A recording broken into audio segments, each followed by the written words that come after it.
त्याग कर रखा है।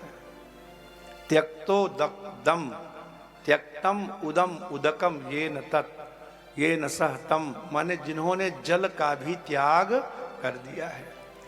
और भूख प्यास जो है वो बड़ी दुस्सह होती है, लेकिन अत्यंत असहनीय जो भूख प्यास है वह भी हमको पीड़ित नहीं कर पा रही है।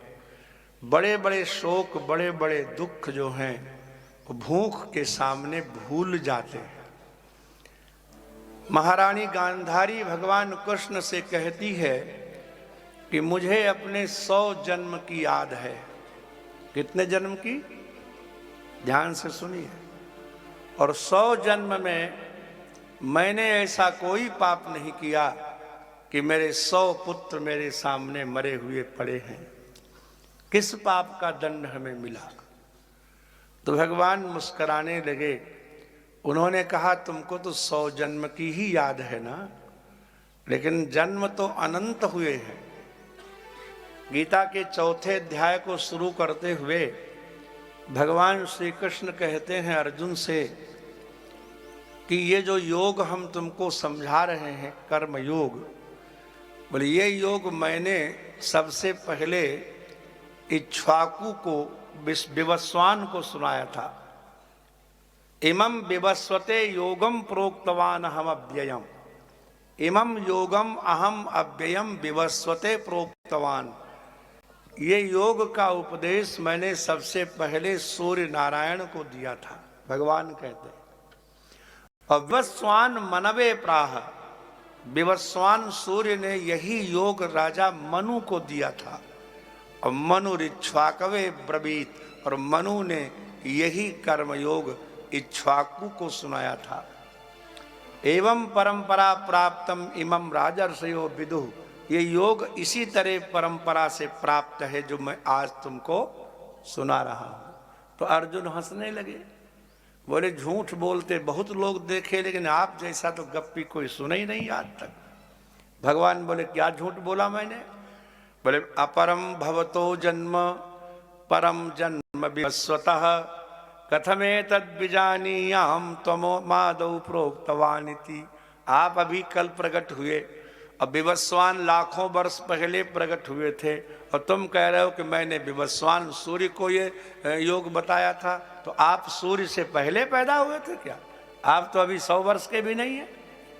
तो हंसने लगे हैं भगवान कृष्ण। बोले बहूनि में व्यतीतानि जन्मानि तव च अर्जुन। हे अर्जुन, मेरे और तेरे अनंत जन्म बीत गए, लेकिन तानि अहम वेद सर्वाणि न तुम वेत्थ परंतप। मैं उन सब जन्मों को जानता हूं, लेकिन तुमको याद नहीं है। इसलिए गांधारी से भगवान ने कहा कि तुमने छोटे छोटे चिड़ियों के बच्चों को धोखे से 148वें जन्म में मारा था। राधे राधे। उस चिड़िया ने बहुत विलाप कलाप किया था। 148वें जन्म का पाप तुमको अब भोगना पड़ रहा है। और भगवान ने कहा रोना धोना छोड़ो, उठो कछु खाओ पियो। ज्यादातर लोगों को यह शिकायत है कि हमारा पुत्र नहीं रहा, हमारी पत्नी नहीं रही, हमारा भाई नहीं रहा। चैतन्य महाप्रभु के पास एक स्त्री गई सज्जनों, और बोली हमारे एक ही पुत्र था, पति भी मेरा नहीं है। वो पुत्र जो है अचानक मृत्यु को प्राप्त हो गया। आप तो साक्षात ईश्वर हैं, हमारे पुत्र को जीवित कर दीजिए। महाप्रभु ने कहा नहीं, ये नहीं होता है। एक बार इस पांच भौतिक शरीर को जब जीव छोड़ देता है तो पुनः इसमें वो प्रवेश नहीं करता। उसने कहा हम आपका द्वार नहीं छोड़ेंगे, प्राण दे देंगी, आप समर्थ हैं, आप चाहें तो जीवित कर सकते हैं। बहुत जिद की। महाप्रभु ने कहा तो ठीक है, तुम ऐसा करो, अपने गांव में जाओ और एक घर से एक रोटी मांग लाओ, लेकिन शर्त यह है ऐसे घर से रोटी लाना जहां कभी आज तक किसी की मृत्यु न हुई हो। ऐसे घर से रोटी ले आओ। वो चली रोटी लेने के लिए गांव में पहुंची। बहना एक रोटी दे दो।